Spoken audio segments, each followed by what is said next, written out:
नमस्कार दोस्तों, स्वागत है आपका हमारे YouTube channel JB study point में। NTA UGC net history, UGC net इतिहास के ऑनलाइन प्रैक्टिस सेट संख्या 110 है। दोस्तों हमने 109 प्रैक्टिस सेट दिसंबर 2019 तक करा दिए थे, जिसमें 14 नेट हो चुके हैं और 4 JRF उसमें पास हो चुके हैं। अब दोस्तों हमने दोबारा शुरू किए हैं, 110 से प्रैक्टिस सेट हमने शुरू किए हैं। आज से दोस्तों शाम 5 बजे ये डेली प्रैक्टिस सेट आपका होगा, टेस्ट दे सकते हैं डेली, ठीक है। तो आइए शुरू करते हैं। जिनको भी हमारी जो हमने पूरा कोर्स करा दिया है नेट का 70 वीडियो हैं, जिनको दोस्तों PDF लेना है उनका तो हमारे व्हाट्सएप नंबर या कॉल भी कर सकते हैं 8755475312 पर संपर्क हमसे कर सकते हैं, ठीक है। हमने व्हाट्सएप ग्रुप भी बनाया है, वहाँ पर हम आपको प्रैक्टिस जो है 3 टेस्ट प्रैक्टिस के रूप में देते हैं, ठीक है। संपर्क कर सकते हैं। ये शुरू करते हैं दोस्तों। हमारा उद्देश्य है अब की बार नेट JRF पार। आप हमारा बेटा देख सकते हैं, PhD, 1 बार JRF और 4 बार नेट, ठीक है। तो आइए शुरू करते हैं। वीडियो शुरू करने से पहले अगर आप हमारे चैनल पर नए हैं और आपने अभी तक हमारा चैनल सब्सक्राइब नहीं किया तो प्लीज़ सब्सक्राइब कर लें। और दोस्तों हमारे मेंबरशिप लेने की चैनल की तो वहाँ जॉइन का बटन होगा, वहाँ पर आपको केवल 59 रुपये पे करने होंगे और आपको जो है कुछ वीडियो की PDF प्रोवाइड करा दी जाएंगी जो आप चाहोगे, ठीक है। एक हमारा एक PDF है मैराथन वीडियो की, आप उस वीडियो की PDF ले सकते हैं 59 रुपये में, ठीक है। आपको एक बार पे करना होगा 59 रुपये। तो आइए शुरू करते हैं दोस्तों। बेल आइकन दबाना ना भूलें, वीडियो को लाइक करना, शेयर करना बिल्कुल भी ना भूलें। आइए शुरू करते हैं दोस्तों। हमने ये आज जो 110 प्रैक्टिस सेट है इसलिए बनाया है क्योंकि इसमें हम आपसे सवाल पूछेंगे। आपको क्या करना है कि लास्ट में हमको ये बताना कि क्योंकि इसमें 21 सवाल हैं, 21 में से कितने सवाल आपके ठीक गए हैं। आप हैंड टू हैंड भी जो है आंसर दे सकते हैं, ठीक है। तो मैंने ऑनलाइन इसलिए बताया है कि आप ऑनलाइन जो है हैंड टू हैंड आंसर दे सकते हैं। आपको 5 सेकंड का समय दिया जाएगा। तो पहला सवाल है, निम्नलिखित युग्मों में से कौन एक सही सुमेलित नहीं है। आपके सामने 4 ऑप्शन हैं। रैयत बाड़ी बंदोबस्त के सामने आप देख सकते हैं मद्रास है। स्थायी बंदोबस्त बंगाल, यानी कि ये कहाँ कहाँ पर लागू थे। महलवाड़ी बंदोबस्त उत्तर पश्चिमी, और तालुदारी, ठीक है, तालुदारी प्रथा जो थी वो बम्बई में। कौन सा जो इसमें ऑप्शन है वो सही नहीं है दोस्तों। 5 सेकंड बाद में आप उत्तर ज़रूर देना और 5 सेकंड बाद में उत्तर दूंगा और इसकी व्याख्या भी मैं आपको हैंड टू हैंड ही दूंगा, ठीक है। तो आइए शुरू करते हैं। आपका समय शुरू होता है।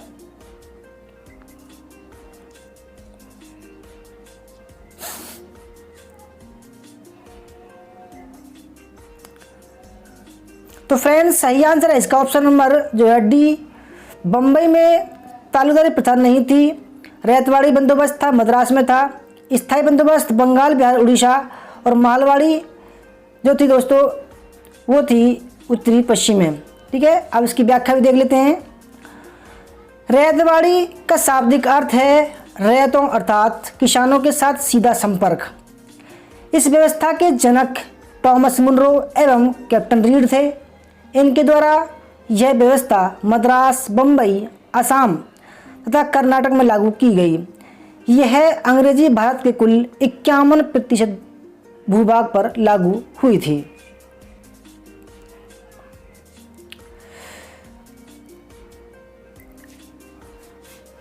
दूसरा सवाल है, मुसलमानों में पश्चिमी शिक्षा के प्रसार को प्रोत्साहित करने की दृष्टि से 1863 में मोहम्मडन लिटरेरी सोसाइटी की स्थापना हुई थी।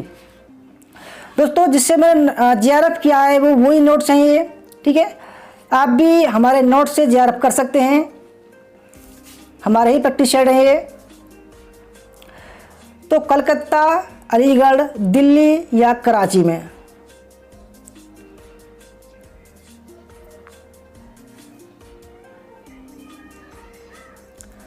तो फ्रेंड्स इसका जो सही आंसर है वो है कलकत्ता में, ठीक है, कलकत्ता में। तो आइए इसका व्याख्या करते हैं।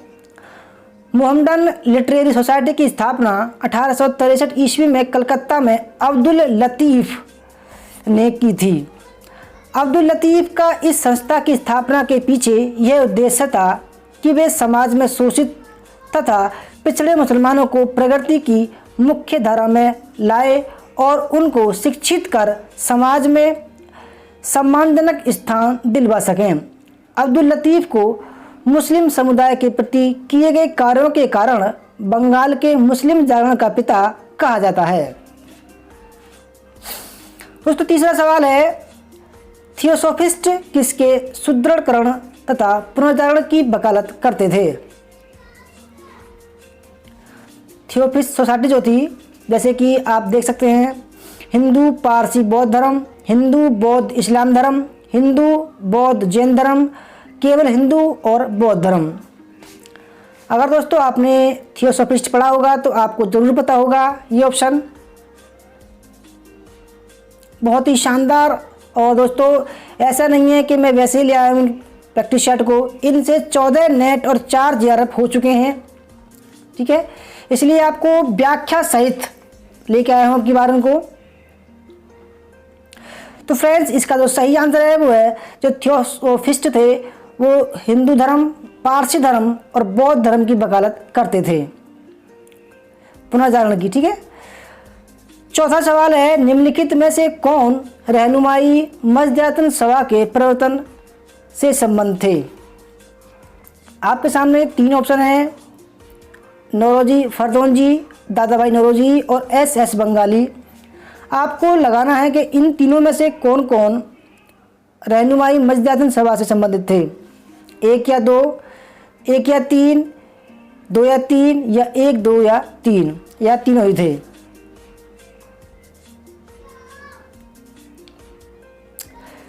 तो फ्रेंड्स इसका जो सही आंसर है वो है ऑप्शन नंबर डी, यानी कि तीनों ही रहनुमाई मजदयातन सभा से संबंधित थे। इसकी व्याख्या देख लेते हैं। भारत में रहनुमाई मजदयातन सभा पारसियों का सामाजिक धार्मिक संगठन था। दादा भाई नौरोजी, JB बाचा, HS बंगाली तथा नौरोजी फरदौनजी जैसे पाश्चात्य शिक्षा प्राप्त प्रगतिशील पारसियों ने रहनुमाई मजदयातन सभा या धार्मिक सुधार संघ की स्थापना की, जिसका उद्देश्य पारसियों की सामाजिक स्थिति का पुनरुद्धार और फारसी धर्म की प्राचीन पवित्रता को पुनर्जीवित करना था। 5वां सवाल है, बिहार में 1857 के विद्रोह का मुख्य संगठनकर्ता कौन था? खान बहादुर खान, मौलवी अहमदुल्ला, कुंवर सिंह या राव साहब?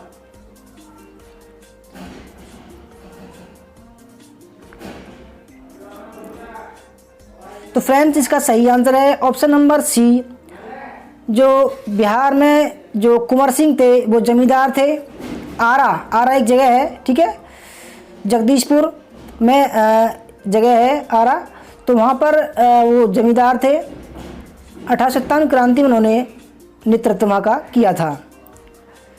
बिहार में सन 1857 के विद्रोह का संगठनकर्ता एक स्थानीय जमींदार जगदीशपुर के कुंवर सिंह थे। 6वां सवाल है, 1857 के विद्रोह में निम्नलिखित घटनाओं का सही कालक्रम क्या है? दोस्तों ऐसे सवाल जो है नेट में जब आ जाते हैं तो बच्चे फंस जाते हैं, तो इसलिए मैं ऐसे ही सवालों को लेके आया हूँ जिससे बच्चे फंसे नहीं और अपना जो दिमाग है वो सही ढंग से फोकस कर करके जो सवाल का आंसर दे सकें। तो पहला जो ऑप्शन है दोस्तों वो है, एक बार फिर दिल्ली को मुगल साम्राज्य की स्वतंत्र राजधानी घोषित करना। दूसरा ऑप्शन, कानपुर में विद्रोह तथा मुगल बादशाह के अधीन नाना साहब को राजा घोषित करना। तीसरा ऑप्शन, तख्त टोपे को फांसी। चौथा ऑप्शन, सिपाहियों का दिल्ली का कूच और लाल किले में प्रवेश। कई बार दोस्तों ये सवाल आ चुका है, ठीक है। अगर आपको 1857 की क्रांति का पूरा इतिहास पता हो तो इस सवाल को आप एक ही सेकंड में हल कर सकते हो।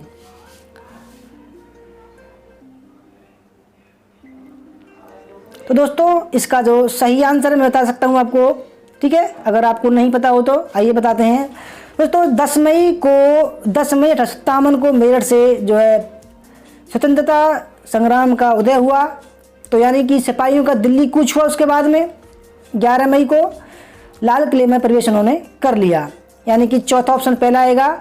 उसके बाद में उन्होंने एक बार फिर दिल्ली को मुगल साम्राज्य की स्वतंत्र राजधानी घोषित किया और उसका जो मुखिया बनाया उन्होंने वो बहादुर शाह जफर को बनाया। उसके बाद में कानपुर में विद्रोह हुआ तथा मुगल बादशाह के अधीन नाना साहब को राजा घोषित किया गया और उसके बाद में तात्या टोपे को फांसी दे दी गई। ठीक है दोस्तों, इसका जो सही आंसर है वो हो जाएगा ऑप्शन नंबर ए, चौथा, पहला, दूसरा और तीसरा। इसकी फिर भी व्याख्या देख लेते हैं दोस्तों हम।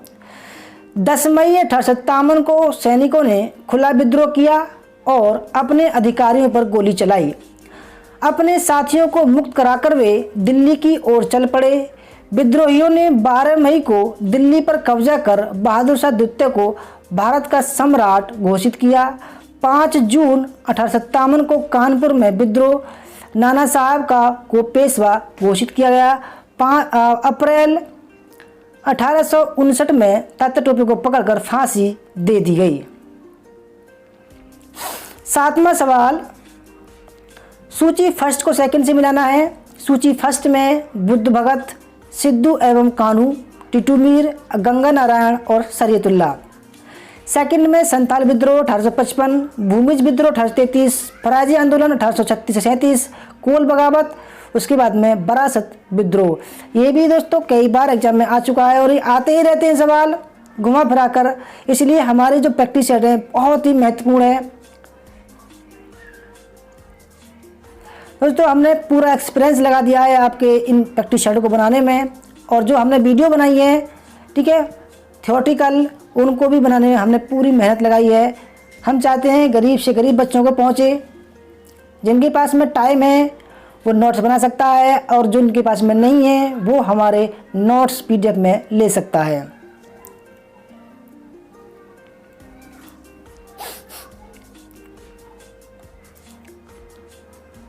तो फ्रेंड्स, इनके जो ऑप्शन है ये रहे।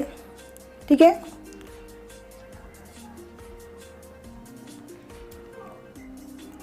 तो आइए शुरू करते हैं दोस्तों।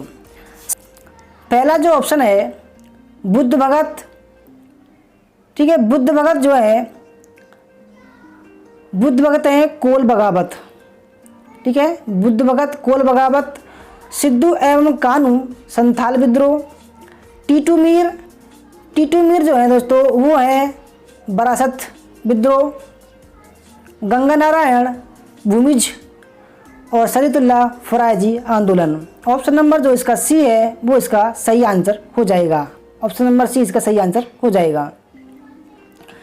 इसकी व्याख्या देख लेते हैं दोस्तों।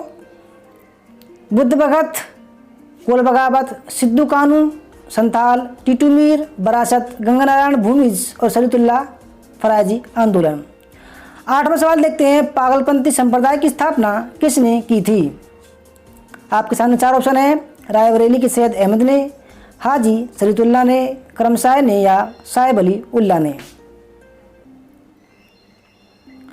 5 सेकंड का आपको समय है, कमेंट में उत्तर आपको भेज सकते हैं। तो फ्रेंड्स, सही आंसर है इनका करमसाय ने। ठीक है, पागलपंथी जो संप्रदाय शुरू किया था वो करमसाय ने शुरू किया था। बंगाल क्षेत्र में पागलपंथी नाम का एक धार्मिक पंथ था जो सत्य, समानता एवं भाईचारे के सिद्धांत पर आधारित था। इसे बंगाल में करमसाय ने चलाया था। जागरण रागडू आंदोलन का आयोजन हुआ था। दोस्तों कुछ नाम ऐसा ही है तो ये महत्वपूर्ण है। ये कहाँ पर इसका आयोजन हुआ था दोस्तों, मैं बता दूं कि इस पर जो जैसे आप देख सकते हैं ये जो भारत का नक्शा है, यहाँ पर जो है इसका क्षेत्र था, ये वहाँ पर कौन कौन से राज्य में फैला था। ठीक है दोस्तों, ये जो फैला था वह नागालैंड में भी फैला था और मणिपुर में, असम में फैला, 3 राज्य में फैला था ये। ठीक है, तो ज़्यादा जो आंदोलन था इसका वो था नागालैंड में और मणिपुर में। दोनों ऑप्शन इसके जो है वो सही हो जाएंगे।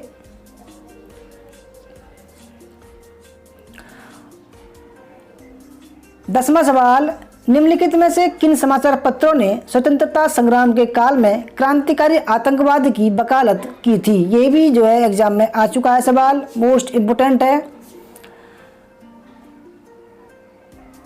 जैसे संध्या, ये अखबारों के नाम थे, पत्रिका अखबारों के नाम, संध्या, युगांतर और काल।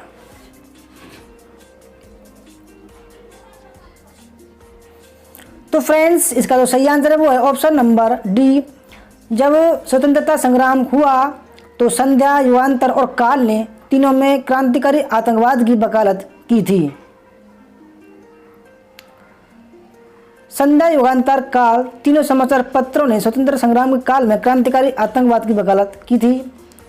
11वां सवाल, निम्नलिखित का सही अनुक्रम क्या है? आपके सामने दोस्तों 4 ऑप्शन हैं, ठीक है। आयुध अधिनियम, इल्बर्ट बिल विवाद, भारत में प्रथम जनगणना या बंगाल का विभाजन। अगर दोस्तों आपकी तैयारी बिल्कुल ठीक हो गई है तो आप इनके जरूर आंसर दे सकते हैं। अगर नहीं हुई है तो दोस्तों हमसे आप PDF ले सकते हैं। नंबर हमारा स्क्रीन पर दे रखा है। ये कब का हुआ, इसका जो क्रम है वो बताना है। तो फ्रेंड्स आइए शुरू करते हैं। सबसे पहला ऑप्शन है आयुध अधिनियम 1878, लॉर्ड लिटन के काल में आया था, ठीक है। इल्बर्ट बिल लॉर्ड रिपन 1883, ठीक है। उसके बाद में भारत में प्रथम जनगणना लॉर्ड मेयो के काल में आई थी 1872 में। इसके बाद में बंगाल का विभाजन जो हुआ था वो हुआ था 16 अक्टूबर 1905 में। बिल्कुल सही डेट बताई दोस्तों मैंने। तो इसका जो सही आंसर हो जाएगा, जैसे कि 1872 पहले आएगा, यानी कि सी तीसरा पहले आएगा, और उसके बाद में 1878, फिर 83, यानी कि 3, 1, 2, 4, यानी कि ऑप्शन नंबर फर्स्ट जो है इसका सही आंसर हो जाएगा। देख लेते हैं। आयुध या भारतीय शस्त्र अधिनियम 1878 में पारित हुआ। लॉर्ड लिटन के समय में, इल्बर्ट बिल विवाद 1883 में, लॉर्ड रिपन के समय में, भारत में प्रथम जनगणना लॉर्ड मेयो के काल में 1872 में, तथा बंगाल विभाजन 16 अक्टूबर 1905 में लॉर्ड कर्जन के काल में हुआ था। 12वां सवाल, रैंड की हत्या किस युद्ध राष्ट्रवादी ने की थी? दामोदर चापेकर, बारिंद्र घोष, जतींद्रनाथ बनर्जी या प्रफुल्ल चाकी। ये भी सवाल जो है 3 बार एग्जाम में आ चुका है, ये विशेष महत्वपूर्ण है।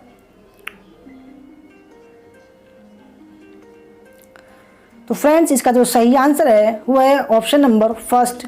दामोदर चापेकर जो थे वो 2 भाई थे। उन्होंने मिस्टर रैंड और अरेस्ट जो थे, जो पूना में जो प्लेग फैल गया था वहाँ पर वो अधिकारी थे।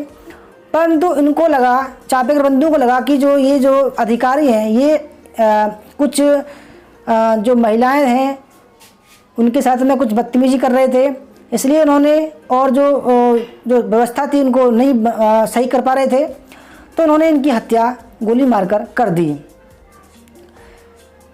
तो इसकी व्याख्या देख लेते हैं। फिर भी चापेकर बंधु दामोदर हरि तथा बाल हरिकृष्ण दामोदर चित्पावन ब्राह्मण थे। 1896 में पुणे में प्लेग की महामारी फैली हुई थी, अतः सरकार ने एक प्लेग समिति का गठन किया। उसके प्रधान मिस्टर रैंड नियुक्त हुए। इन्होंने प्लेगग्रस्त व्यक्तियों की खोज में आम जनता के घरों में सैनिकों को भेजा और सैनिकों ने इस मौके का लाभ उठाते हुए लोगों के घरों में घुसकर लूटमार की तथा लड़कियों के साथ बलात्कार भी किया। इस बात पर महाराष्ट्र में जनाक्रोश फैल गया। तिलक ने इस अत्याचार को अपने पत्र मराठा में दर्शाते हुए कहा, नगर में प्लेग इन प्लेग अधिकारियों से ज़्यादा दयालु है। इस अत्याचार के खिलाफ चापेकर बंधु ने 22 जून 1897 को पुणे के प्लेग कमिश्नर मिस्टर रैंड तथा उसके मित्र लेफ्टिनेंट एरेस्ट की हत्या कर दी। 13वां सवाल है, स्वराज पार्टी ने भारत सरकार अधिनियम 1919 के अंतर्गत सुधार योजना रिफॉर्म्स स्कीम में किस कारण भाग लेने का निर्णय लिया? आपके सामने 4 ऑप्शन है।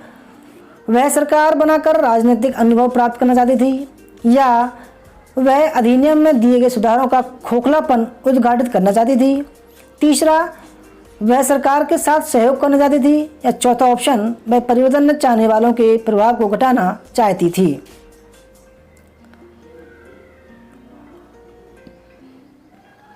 तो फ्रेंड्स, इसका जो सही आंसर वो है ऑप्शन नंबर बी, वह अधिनियम में दिए गए सुधारों का खोखलापन उद्घाटित करना चाहती थी। 14वां सवाल, सूची फर्स्ट को सेकंड से मिलाना है आपको। सूची फर्स्ट में कांग्रेस अधिवेशन, सेकंड में वैचारिक निरूपण। पहला लखनऊ अधिवेशन 1916, लाहौर अधिवेशन 1929, कराची अधिवेशन 1931, फैजपुर अधिवेशन 1937। और इसमें क्या क्या हुआ? लोक और पूर्ण लोकतंत्र, कांग्रेस लीग गठबंधन, पूर्ण स्वराज संकल्प और मौलिक अधिकारों का अंगीकरण।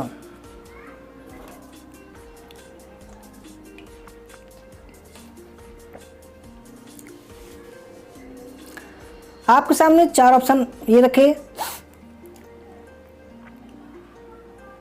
तो फ्रेंड्स आइए देखते हैं।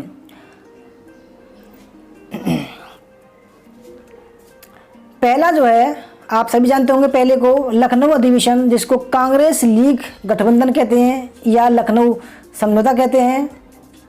दूसरा जो है लाहौर अधिवेशन 1929 में हुआ था, यहाँ पर पूर्ण स्वराज्य संकल्प लिया गया था। ठीक है, ऑप्शन नंबर 3 कराची अधिवेशन।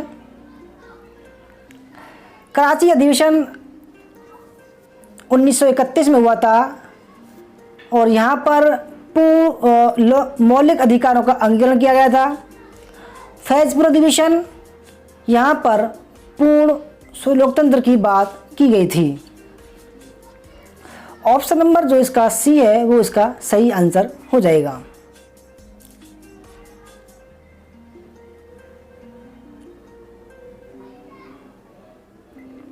ऑप्शन नंबर जो है बी जो है इसका, ऑप्शन नंबर बी जो सही आंसर इसका हो जाएगा।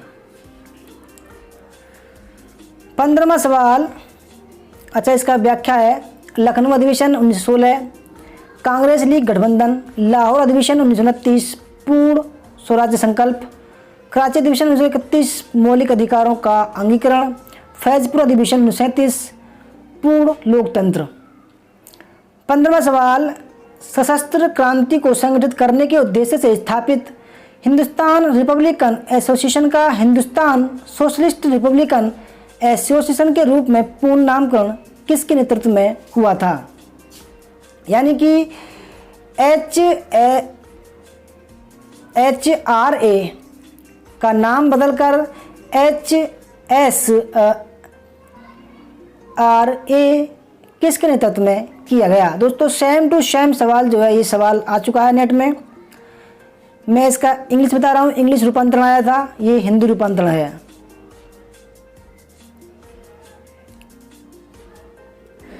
तो फ्रेंड्स इसका जो सही आंसर है वह है option number C, Chandrashekhar Azad के नेतृत्व में इनका नाम HRA से बदलकर HSRA हुआ था। इसकी व्याख्या देख लेते हैं फिर भी।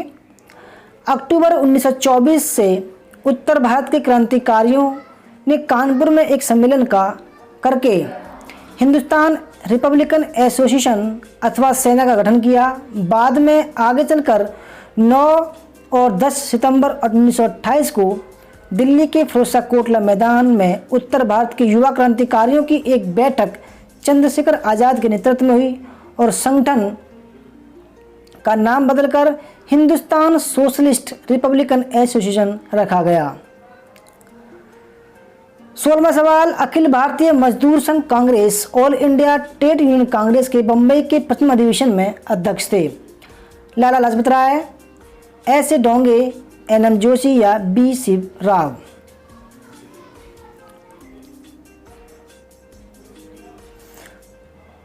तो फ्रेंड्स इसका सही आंसर है वो option number first, Lala Lajpat Rai. इसकी व्याख्या, 1920 में अखिल भारतीय ट्रेड यूनियन कांग्रेस एटक की स्थापना हुई। पंजाब के गरम दल के प्रसिद्ध नेता लाला लाजपत राय इसके पहले अध्यक्ष बने। और दीवान चमनलाल महामंत्री बने। एटक के पहले अधिवेशन में अपने अध्यक्षीय भाषण में लाला लाजपत राय ने इस बात पर जोर दिया कि भारत श्रमिकों को राष्ट्रीय स्तर पर संगठित होने में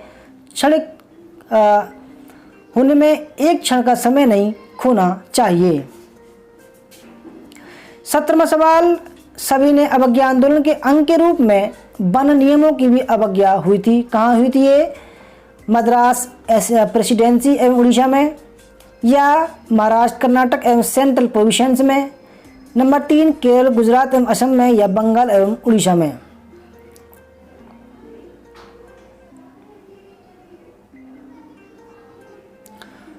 तो फ्रेंड्स, इसका जो सही आंसर है वो है option number B, Karnataka, Maharashtra Karnataka एवं सेंट्रल प्रोविंस में सविनय अवज्ञा आंदोलन के रूप में यहाँ पर भी अवज्ञा हुई थी के साथ में। व्याख्या देख लेते हैं। सविनय अवज्ञा आंदोलन के अंग के रूप में कर्नाटक, महाराष्ट्र कर्नाटक और मध्य भारत में वन नियमों के उल्लंघन का आंदोलन भी विशाल जन आंदोलन के रूप ले चुका था। इसमें विशेष रूप से वे क्षेत्र सम्मिलित थे जिसमें जनजातियां निवास करती थीं। 18वां सवाल, बंगाल में 1937 में बनी मिलीजुली सरकार में सम्मिलित थी मुस्लिम लीग एवं कांग्रेस, यूनिस्ट पार्टी एवं मुस्लिम लीग, कृषक प्रजा पार्टी एवं मुस्लिम लीग, या कृषक प्रजा पार्टी एवं कांग्रेस।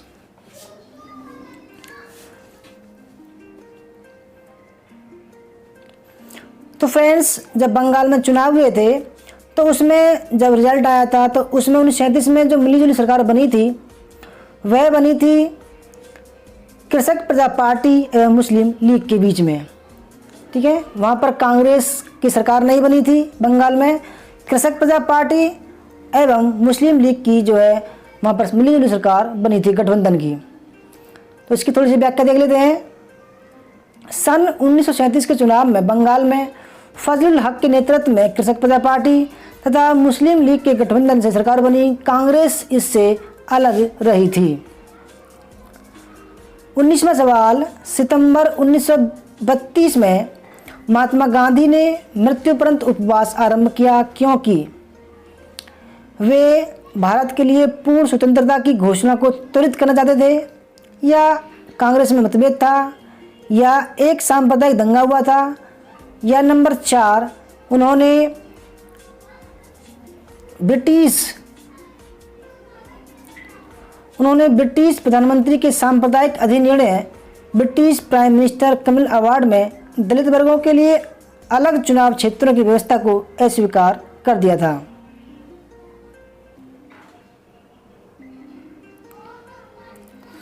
तो फ्रेंड्स, सही आंसर जो है इसका वो ऑप्शन नंबर डी है।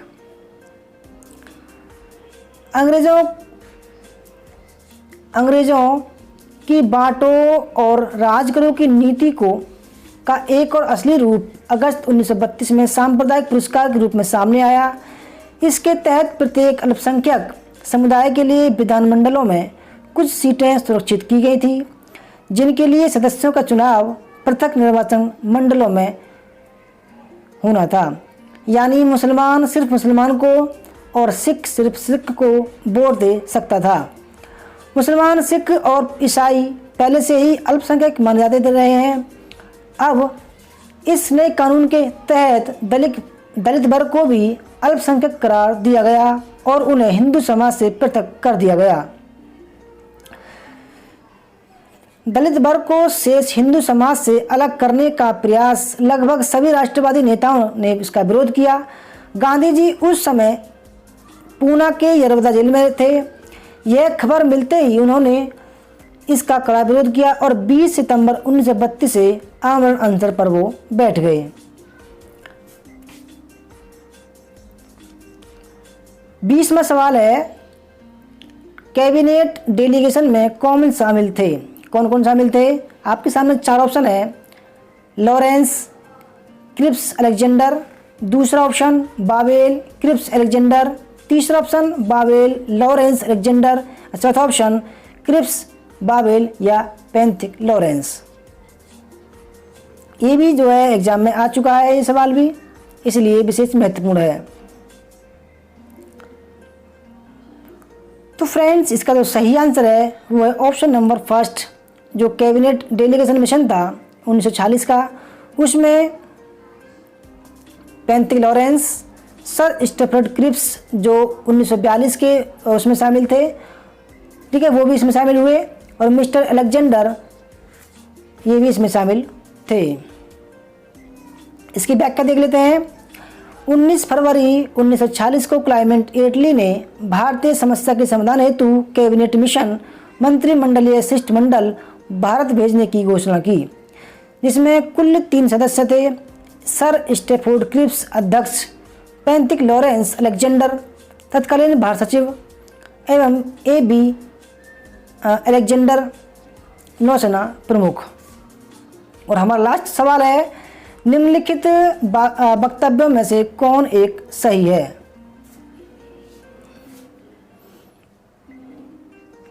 पहला ऑप्शन है, भारतीय स्वतंत्रता अधिनियम 1947 ने प्रत्येक डोमिनियन की संविधान सभा को किसी भी संविधान को बनाने एवं अंगीकार करने तथा ब्रिटिश पार्लियामेंट के किसी भी अधिनियम को निरस्त करने के लिए असीमित अधिकार थे, दिए गए थे। दूसरा ऑप्शन, भारतीय स्वतंत्रता अधिनियम 1947 15 अगस्त 1947 को प्रभावी हुआ।